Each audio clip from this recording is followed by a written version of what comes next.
Hello everyone, vector calculus के lecture में आपका स्वागत है। डीएस, पिछले लेक्चर्स में हमने फर्स्ट चैप्टर किया था, आज है सेकंड चैप्टर है। क्या है second chapter? Differentiations of vectors. Second chapter में हम पहले ये देखेंगे कि वेक्टर का डेरिवेटिव जो डिफरेंशियल कैसे करते हैं अगर वेक्टर डिफरेंशिएबल होता है, और इसके साथ हम देखेंगे कि वेक्टर फंक्शन में कि वेक्टर फंक्शन कौन सा होता है और स्केलर फंक्शन कौन सा होता है। इससे पहले हम डेफिनेशन करें कि कोई वेक्टर को हम कब कहेंगे कि कोई वेक्टर फंक्शन डिफरेंशिएबल है। पहले हम ये देखेंगे कि जैसे वेक्टर फंक्शन किसको कहेंगे हम।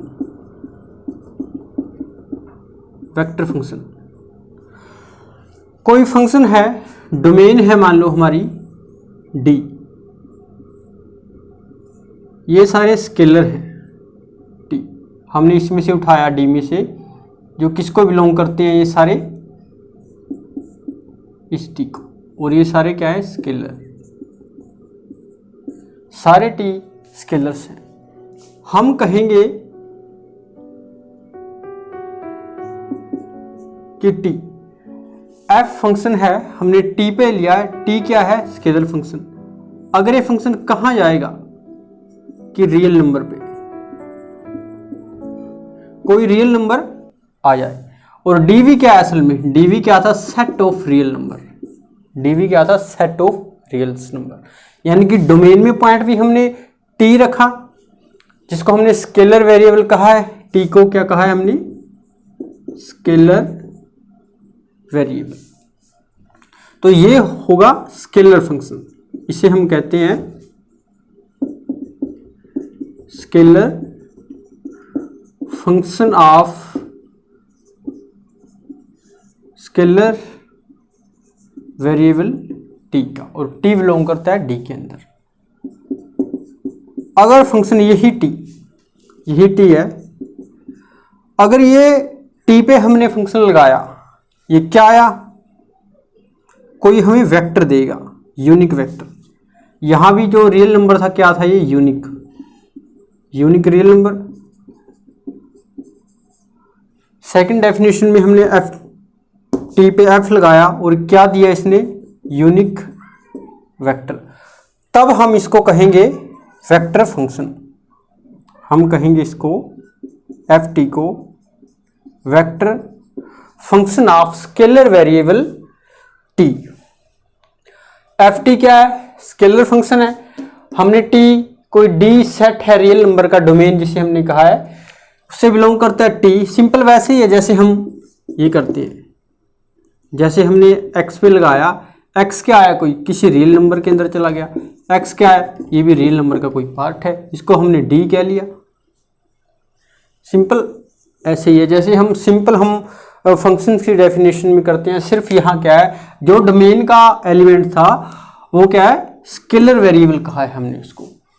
अगर किसी यूनिक रियल नंबर पे गया तो हम इसको कहते हैं, अगर इसकी इमेज ये आई तो स्केलर फंक्शन। अगर एफ टी की इमेज है, जो टी की इमेज है, कोई यूनिक वेक्टर क्वांटिटी आई तो हमने उसको कहा है, उस एफ को वेक्टर फंक्शन। सिंपल है। तो इसके बाद देखते हैं हम कि डेफिनेशन क्या है। किसी वेक्टर फंक्शन को हम कब कहेंगे कि ये डिफरेंशिएबल है। डेफिनेशन है, कोई वेक्टर है, लेट स्केलर वेरिएबल टी है, let F T be vector function, then F is set to be differentiable. ये डिफरेंशिएबल। एफ टी डिफरेंशिएबल होगा कब? इफ जो डेरिवेटिव होगा, हमने सीधा एफ ही लिखा यहां पर, ये क्या करेगा? एग्जिस्ट करेगा। तब हम कहेंगे कि एफ का डेरिवेटिव एग्जिस्ट करता है। सिंपल है, जैसे हमने सिंपल करते हैं हम रियल के अंदर, कि किसी फंक्शन का डेरिवेटिव एग्जिस्ट करता है, क्या डेफिनेशन होती है, वही है। सिंपल जो एलिमेंट होता था पहले डोमेन का, सिंपल एलिमेंट, अब हमने उसको क्या कहा है, वो एक स्केलर वेरिएबल है, एग्जिस्ट करेगा। तो डेफिनेशन क्या बनेगी, इसको हम लिखेंगे कि अगर डेरिवेटिव एग्जिस्ट करता है, हम वाई डेफिनेशन कैसे लिखते थे कि एफ टी का फंक्शन है ना, टी का हमने इंक्रीमेंट लिया माइनस एफ टी, और जो इंक्रीमेंट है, क्या था इंक्रीमेंट, डेल टी के साथ हमने इसको डिवाइड कर दिया, और जो लिमिट थी डेल टी अप्रोच टू 0। अब ये क्वांटिटी आई, अब ये एग्जिस्ट करती है, तो डेरिवेटिव को हमने ये कहा, ये क्या करेगी, एग्जिस्ट करेगी। इसको आप ऐसे भी लिख सकते हैं, इसी को हमने फिर इस फॉर्म में लिखा। ये वैसे ही है जैसे सिंपल फंक्शन में करते थे हम कि एफ एक्स के ऊपर डेरिवेटिव कब एग्जिस्ट करता है, जब हम एक्स का हमने एच लिया increment minus F x divide H से, और लिमिट क्या थी, एच अप्रोच टू 0, सेम वही लिया है। यहाँ वेरिएबल क्या था, एक्स था, और यहाँ क्या है, टी है, इंक्रीमेंट एच था, यहाँ डेल टी है, चाहे तो हम यहाँ भी एच को लिख सकते हैं। ये सिंपल डेफिनेशन। इसके बाद हम इसको कैसे डिनोट करते थे कि एफ का डेरिवेटिव एक्स के रिस्पेक्ट में, अगर 1 टाइम डेरिवेटिव है, अगर 2 टाइम डेरिवेटिव है, तो हम इसको ऐसे दिखाते थे। यहां भी इसी तरह है कि 1 टाइम डेरिवेटिव, इसका सक्सेसिवली डेरिवेटिव क्या कहेंगे, सिमिलरली कि सेकंड ऑर्डर डेरिवेटिव क्या आएगा, ये, वो थर्ड के लिए क्या आएगा, ये, एंड सो। ये थी डेफिनेशन, सिंपल थी स्टूडेंट्स। अब इसका देखते हैं, एग्जाम्पल देखते हैं कैसे।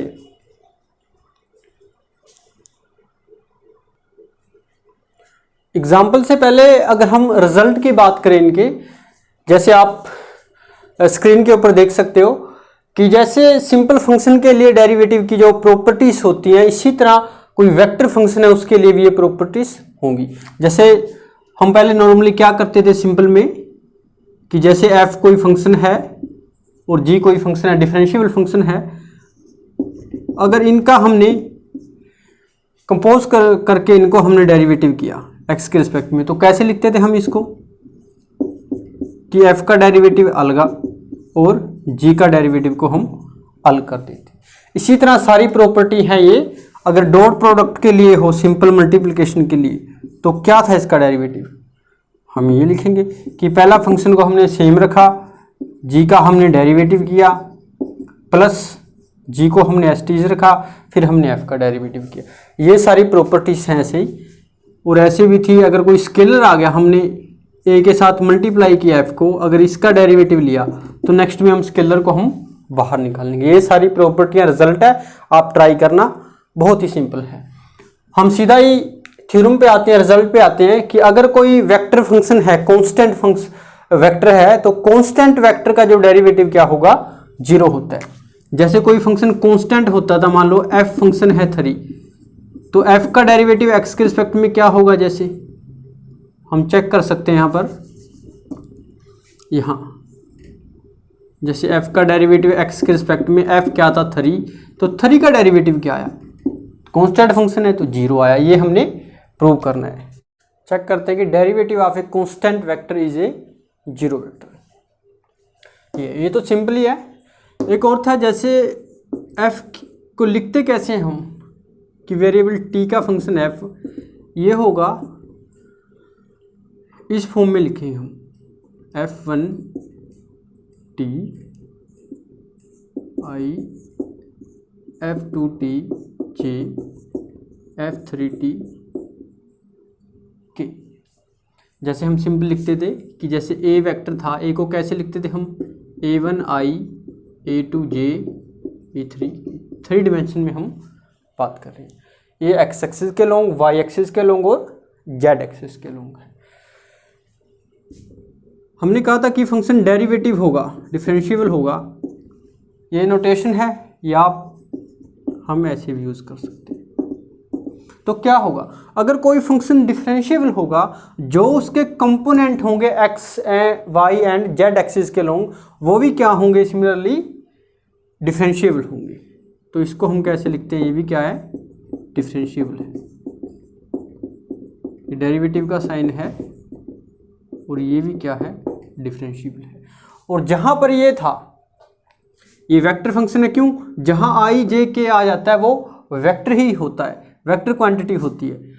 और f1 f2 f3 यही सारे क्या थे, scalar function, scalar function of scalar variable t के, कौन से f1 f2 एंड f3, ये सारे क्या है, स्केलर वेरिएबल t के स्केलर फंक्शन है। f1 f2 क्या है, ये वेक्टर फंक्शन के कंपोनेंट है, f1 f2 f3, ये x एक्सिस के लोग, y एक्सिस के लोग और z एक्सिस के लोग।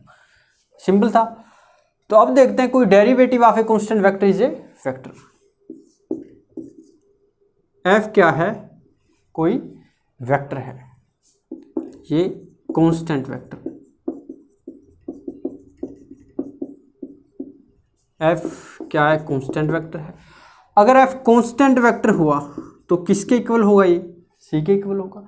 जैसे x कोई नंबर है, मान लो कोई फंक्शन है, अगर कांस्टेंट 3 भी मान सकते हैं हम, 0 मान सकते हैं, 2 के इक्वल मान सकते हैं, तो जनरल केस में हमने c ले लिया, c की वैल्यू कोई भी रियल नंबर हो सकती है। इक्वेशन 1।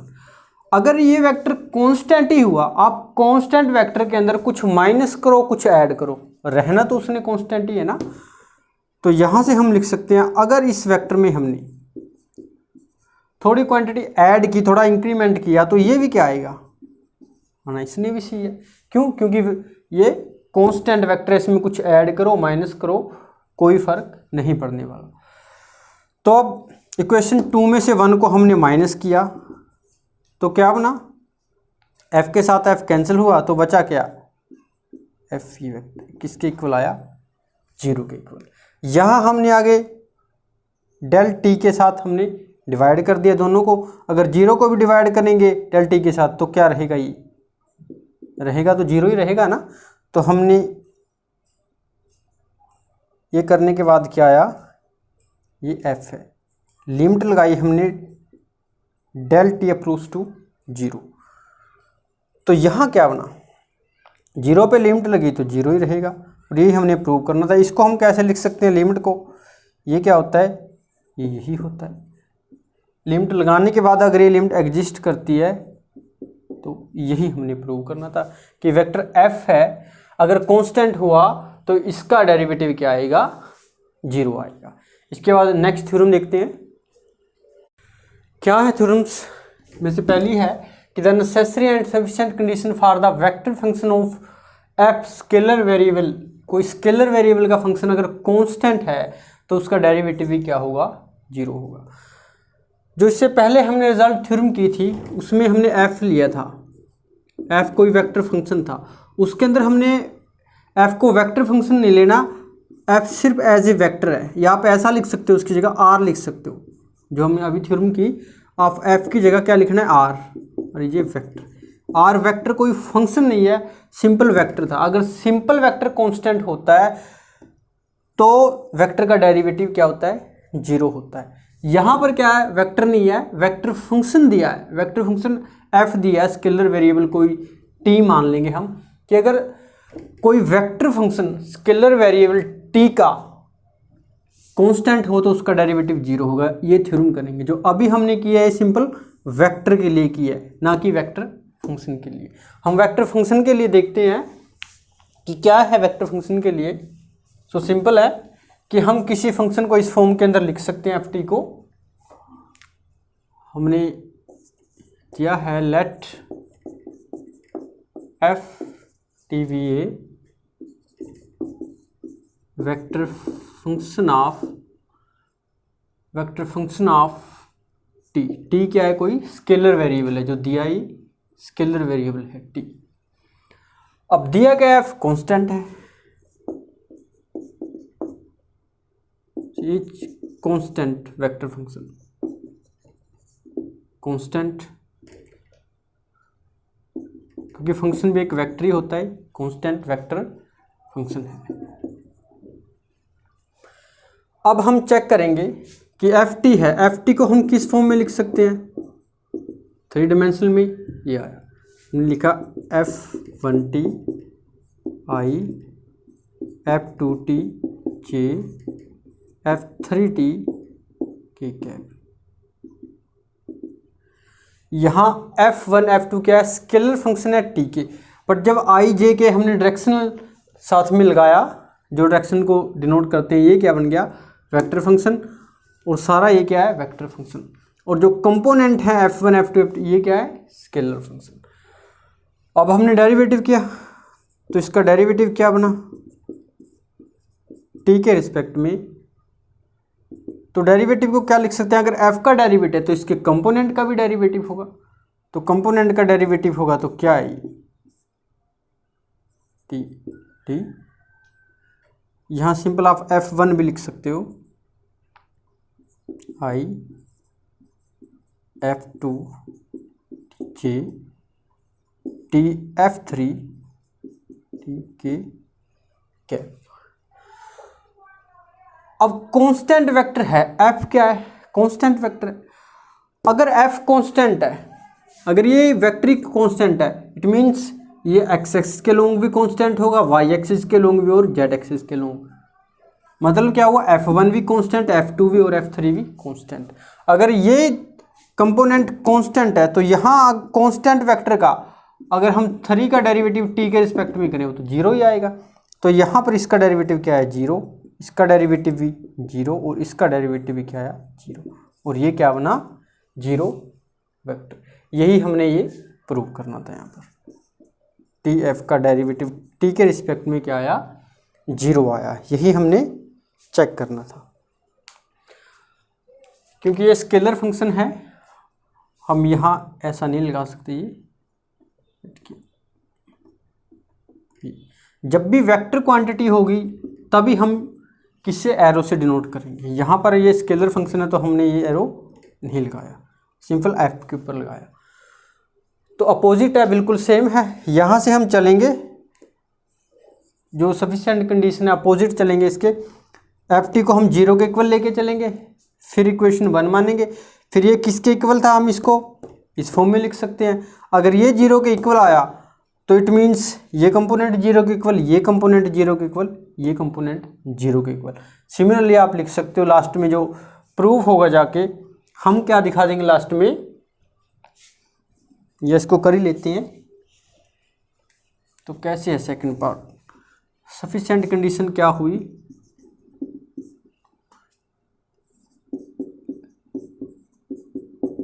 जीरो लेके चलिए। इट मीन्स क्या हुआ कि f के रिस्पेक्ट में और f3 का डेरिवेटिव क्या हुआ, 0। 0 मीन्स हम इसको ऐसे लिख सकते हैं। यहाँ से कंपैरिजन किया, x i को i के साथ, j का j के साथ और k का k के साथ। यहाँ से f1 का डेरिवेटिव 0, f2 का डेरिवेटिव 0, f3 का डेरिवेटिव 0। अगर कंपोनेंट ही 0 हो गए, इनका डेरिवेटिव 0 है, it means f1, f2 and f3 are क्या होंगी, कांस्टेंट क्वांटिटी होगी। अगर ये कांस्टेंट होंगे, कांस्टेंट स्केलर फंक्शन होंगे, तो अगर ये कांस्टेंट होंगे, जब इनको हमने कंपोजिशन बनाई इनकी, हमने इसको इस फॉर्म में लिखा। अगर f1, f2, f3 कांस्टेंट है तो जो मेन वेक्टर हुआ ये भी क्या होगा, कांस्टेंट वेक्टर होगा। यही हमने प्रूव करना था। बहुत ही आसान थ्योरम्स है और इम्पोर्टेंट भी है। इसके बाद अब देखते हैं हम सेकंड थ्योरम। क्या है थ्योरम्स, नेक्स्ट थ्योरम्स है मोस्ट इम्पोर्टेंट थ्योरम्स हैं डियर्स, ये एग्जाम के पॉइंट ऑफ व्यू से। आगे की necessary and sufficient condition for the vector function F of a scalar variable T to have a constant magnitude is F into derivative of F function का जो dot product होगा क्या होगा, वो 0 होगा। पहले थ्योरम में हमने किया था कि अगर वेक्टर फंक्शन ही कांस्टेंट होगा तो क्या था, उसका डेरिवेटिव 0। अब उसने कहा कि वेक्टर कांस्टेंट नहीं है, तो जो वेक्टर है उसका सिर्फ मैग्नीट्यूड कांस्टेंट है, डायरेक्शन कांस्टेंट नहीं है, सिर्फ मैग्नीट्यूड कांस्टेंट है। अगर मैग्नीट्यूड कांस्टेंट होगी उसके लिए कंडीशन होगी F dot derivative of F vector function का इक्वल टू 0 आएगा। तो लिखा हमने सॉल्यूशन है T is a vector function of scalar variable t and let F T V of constant magnitude, ये दिया हुआ है कांस्टेंट मैग्नीट्यूड। अगर मैग्नीट्यूड कांस्टेंट है तो हम लिख सकते हैं कांस्टेंट मैग्नीट्यूड यानी मोड का स्क्वायर इक्वल टू कांस्टेंट लगा लो या आप 0 लिख लो। आप ये क्या है, हम कांस्टेंट जब c आ जाता है तो क्या हो जाता है, कांस्टेंट उसने दिया है, कांस्टेंट हमने 1 2 3 किसी के भी इक्वल हो सकते हैं, हमने c ले लिया। मैग्नीट्यूड अगर हम इसको स्क्वायर करें तब भी लिख सकते हैं, तब भी क्या रहेगा ये कांस्टेंट। तब हमने क्या लिख लिया, अगर इसका स्क्वायर के बिना कांस्टेंट है अब भी क्या रहेगा ये कांस्टेंट। आप c की जगह d लिख लो, d स्क्वायर, तो हम इसको ऐसा लिख सकते हैं। तो आगे किया, इसके बाद हमने देखा इसको हम कैसे लिख सकते हैं। अब f डॉट इसको हम लिख सकते हैं क्यों, देखो असल में मोड होता क्या है, मोड क्या होता है, अगर सिंपल मोड लिखे, मोड में क्या होता है f का स्क्वायर और अंडर रूट। अगर हमने 2 लगा दिया, यहाँ भी 2 लगा दिया, स्क्वायर रूट के साथ अंडर रूट कैंसिल, पावर 2 के साथ स्क्वायर रूट कैंसिल, तो बचा क्या f2 को हम कैसे लिख सकते हैं f इंटू, यही हमने यहाँ लिखा है। ये किसके इक्वल आया, c के इक्वल।